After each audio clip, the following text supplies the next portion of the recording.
मेरे प्रिय भाई और बहनों, कुछ दिन पहले एक परिवार मेरे कमरे में आया था। वैसे बार बार कई लोग आते हैं। पति पत्नी, एक बेटा और बेटी। मैंने देखा उनमें से एक सदस्य का चेहरा उतरा हुआ था। उसके चेहरे पर न रौनक थी, न कृपा थी, न खुशी थी। और मुझे मालूम था कि उसका किसी के साथ रिश्ता टूटा पड़ा है। बातचीत के दौरान मुझे पता चला उसके दिल में अपने भाई के विरुद्ध और अपनी मां के विरुद्ध बहुत ज्यादा क्रोध था। उत्पत्ति ग्रंथ के अध्याय 4 में हम पढ़ते हैं, आदम के बेटे काइन और हाबिल दोनों ने ईश्वर को भेंट चढ़ाई और ईश्वर हाबिल की भेंट से प्रसन्न हुआ। काइन को बहुत बुरा लगा और वाक्य 5 में हम पढ़ते हैं कि काइन ने अपने भाई पर क्रोध किया और उसका चेहरा उतर गया। वाक्य 6 में हम पढ़ते हैं, ईश्वर ने काइन से पूछा कि तुम क्यों क्रोध करते हो, तुम्हारा चेहरा क्यों उतर गया है। चेहरा उतर जाने का मतलब क्या है? खुशी चली जाना, रौनक चली जाना, कृपा चली जाना। जब हम किसी के साथ रिश्ता सही नहीं रखते हैं तो हमारी खुशी, कृपा, शांति चली जाती है। मैं विश्वास करता हूं कि हमारा आनंद, हमारी कृपा, हमारी शांति रिश्तों पर निर्भर है। सबसे पहले ईश्वर से रिश्ता। मार्कुस अध्याय 12 वाक्य 29-31 तक आप पढ़ेंगे। प्रभु ने उस शास्त्री से कहा, ईश्वर से प्रेम करो और अपने पड़ोसी से प्रेम करो। सबसे पहले ईश्वर से हमारा रिश्ता टूटा हुआ है तो हमारे अंदर कृपा नहीं होगी, शांति नहीं होगी, आनंद नहीं होगा। अय्यूब के ग्रंथ के अध्याय 22 वाक्य 21 में पढ़ते हैं कि ईश्वर से मेल कर लो और तुम्हें फिर सुख शांति मिलेगी। ईश्वर से मेल कर लो, तुम्हें फिर सुख शांति मिलेगी। लेकिन ईश्वर से मेल करना भी काफी नहीं है, उतना ही काफी नहीं है। हमें अपने भाई बहनों से जिनके साथ हम रहते हैं, अपने रिश्तेदारों से जिनके साथ हम रहते हैं और जिनके साथ हम काम करते हैं, उनके साथ भी अच्छा रिश्ता रखना अनिवार्य है। रिश्ते टूट गए, हम भी टूट गए, ये सच्चाई है। रिश्ते टूट गए और हम भी टूट गए। मैं एक छोटा सा उदाहरण देता हूं, सूरज और चंद्रमा का उदाहरण। सूरज की किरणों से चंद्रमा चमकता है। अगर सूरज की किरणें चंद्रमा पर नहीं पड़ती हैं तो चंद्रमा नहीं चमकेगा। हमारे जीवन में भी कुछ इसी तरह है। कितने ही परिवार ऐसे हैं जो टूटे फूटे हैं। पति पत्नी से बात नहीं करता है, पत्नी पति से बात नहीं करती है, बच्चे माँ बाप से बात नहीं करते हैं, माँ बाप बच्चों से बात नहीं करते हैं, भाई बहन से बात नहीं करता है, बहन भाई से बात नहीं करता है। रिश्ते टूटे पड़े हैं। नतीजा, वो घर, वो परिवार कब्रिस्तान की तरह होता है। वो परिवार कब्रिस्तान की ओर होता है। उनके चेहरे उतरे हुए होते हैं, कोई खुशी नहीं होती, उमंग नहीं होती। छोटे बच्चों को देखिए, बच्चे माँ बाप को देखते हैं, मम्मी पापा से बात नहीं करती है, पापा मम्मी से बात नहीं करता है। बच्चे आश्चर्यचकित हैं, बच्चे परेशान हैं, हैरान हैं, ऐसा क्यों है? कुछ साल पहले एक परिवार मेरे कमरे में आया था। 13 साल की बेटी थी। मैंने उस बेटी से, उसके अंदर बहुत ज्यादा क्रोध था। मैंने उससे पूछा कि तुमको सबसे ज्यादा पसंद क्या है, क्या पसंद करती हो? उसने कहा कि मैं अपने घर से भागना चाहती हूं, घर रहने योग्य नहीं है। जब हमारे रिश्ते दूसरों के साथ टूट जाते हैं तो हम भी टूट जाते हैं। इस बात को जानिएगा, हम दूसरों को जीवन भी दे सकते हैं, मौत भी दे सकते हैं।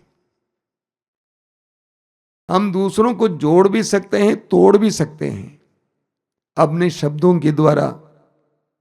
यहां तक कि अपने मौन के द्वारा हम दूसरों को मार सकते हैं। कभी कभी कुछ लोगों का मौन लोगों के दिलों को तोड़ देता है।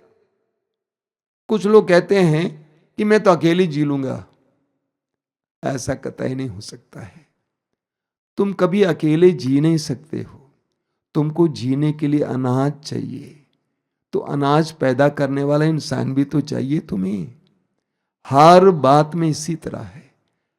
ईश्वर ने मनुष्य को एक सामूहिक सामुदायिक प्राणी बनाया है। हम एक सामूहिक प्राणी हैं। हम समूह या परिवार के लिए बनाए गए हैं। हम समूह और समुदाय से दूर नहीं रह सकते हैं। हमें परिवार में ही जीना है, समुदाय में ही जीना है। उत्पत्ति ग्रंथ के अध्याय 2 वाक्य 18 में प्रभु का वचन कहता है, प्रभु स्वयं कहते हैं कि मनुष्य का अकेला रहना अच्छा नहीं है। मनुष्य का अकेला रहना अच्छा नहीं है। क्या मतलब इसका? यानी मनुष्य का अकेला रहना अच्छा नहीं है, बुरा है। उससे मनुष्य को कोई लाभ नहीं होता है।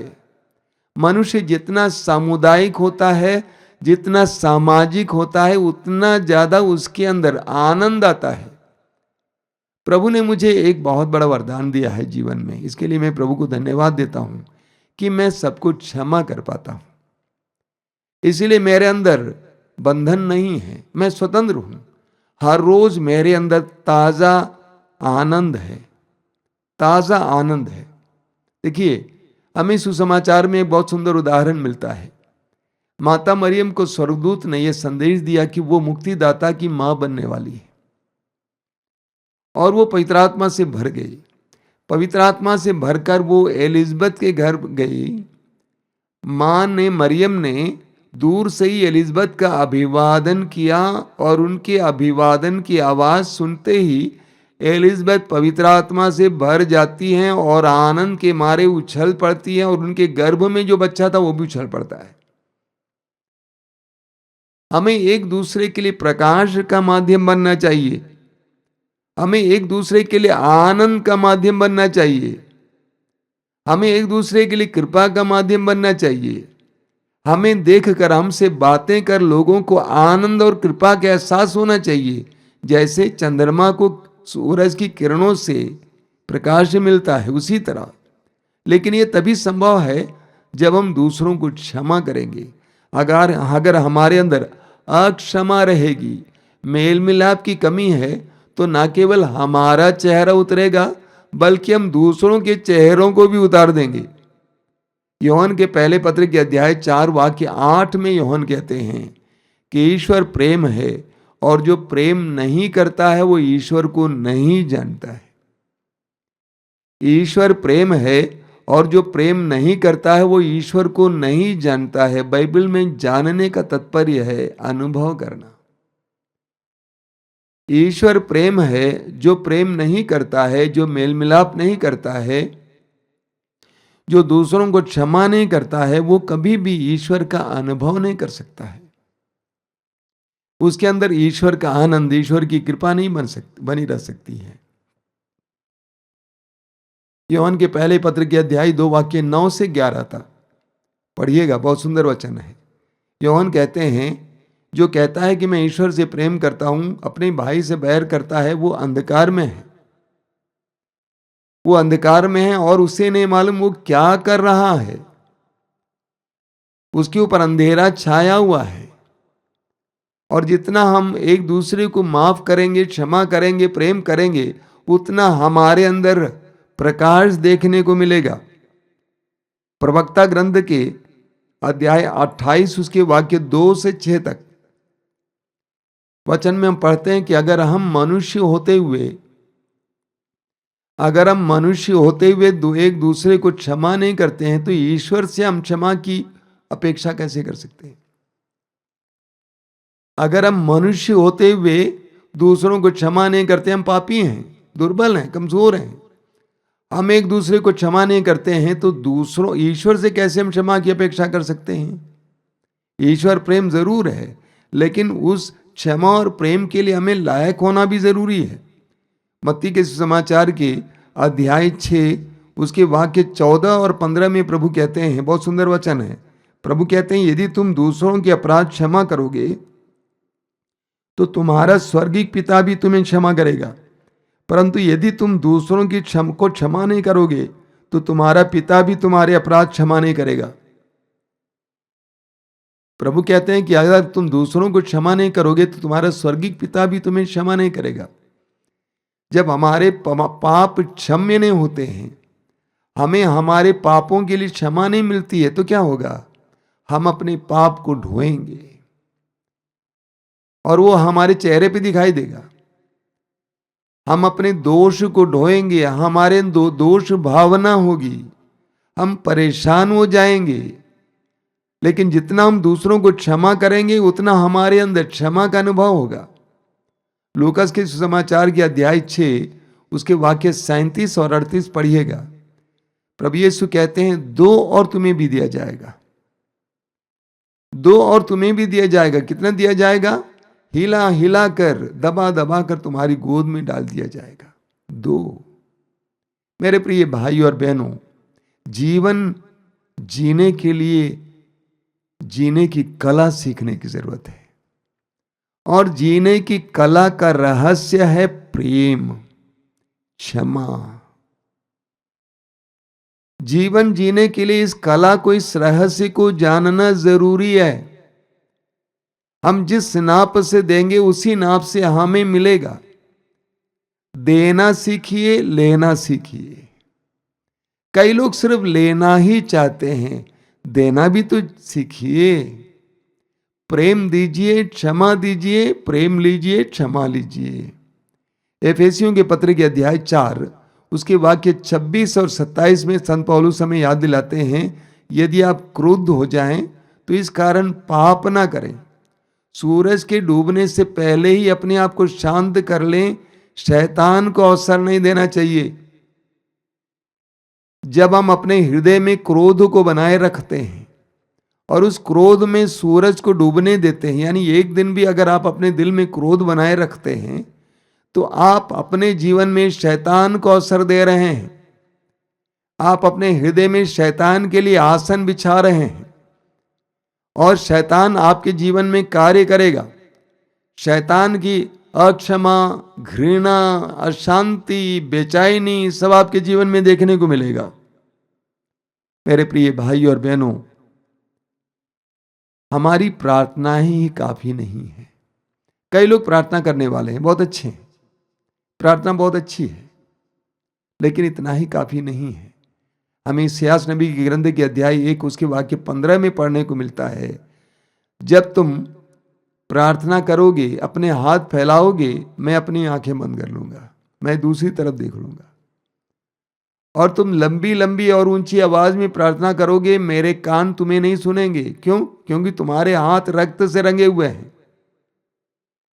स्नान करो, शुद्ध हो जाओ, अपने हाथों को शुद्ध करो, तब तुम आकर भेंट चढ़ाओ, तब तुम्हारी भेंट स्वीकार्य होगी। कुछ साल पहले मुंबई में कार्यक्रम चल रहा था और मैं जहां कहीं भी जाता था उस समय अपने प्रवचनों की वीडियो सीडीज ले जाता था और उसको उस जगह पे उस ऑफिस में रखा था।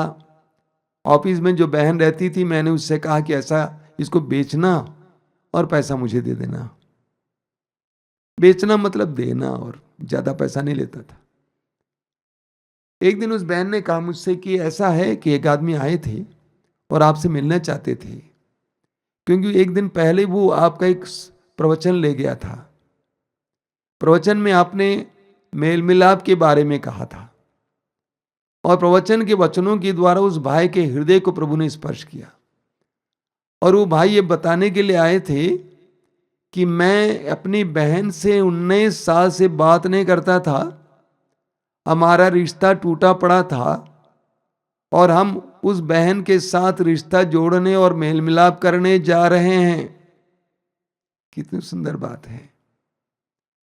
मैं आपसे अनुरोध करूंगा, टूटे फूटे बिखरे रिश्तों को जोड़िए, बटोरिए, रिश्तों को अच्छा कीजिए, अपने को छोटा बनाइए, आवश्यकता पड़े तो माफी मांगिए, लेकिन कभी भी आपका किसी के साथ रिश्ता टूटा ना पड़ा हो, क्योंकि वो आपके लिए कृपा के लिए, प्रेम के लिए, आनंद के लिए, शांति के लिए एक बहुत बड़ी बाधा होगी। आइए हम प्रार्थना करें। प्रभु यीशु, धन्यवाद देते हैं तेरे पवित्र वचनों के लिए। तू इस संसार में हमें जीवन देने के लिए आया। तू इस संसार में हमें प्रेम करना सिखाने के लिए आया। तूने कहा जिस तरह मैं पिता के प्रेम में दृढ़ हूं, उसी तरह मेरे प्रेम में तुम भी दृढ़ बने रहो। प्रभु इस समय मैं प्रार्थना करता हूं इन वचनों को सुनने वाले एक एक भाई बहन के लिए। प्रभु उनमें से कई लोगों के चेहरे उतरे हुए हैं, उनके जीवन में शांति नहीं है, रौनक नहीं है, कृपा नहीं है, केवल इसलिए कि उनका दूसरों के साथ रिश्ता टूटा पड़ा है। उन टूटे फूटे रिश्तों को बटोरने के लिए, जोड़ने के लिए, मेल मिलाप करने के लिए उन्हें कृपा दीजिए। प्रभु मैं विश्वास करता हूं कि इस समय तू उनको अनुग्रह दे रहा, आशीष दे रहा है।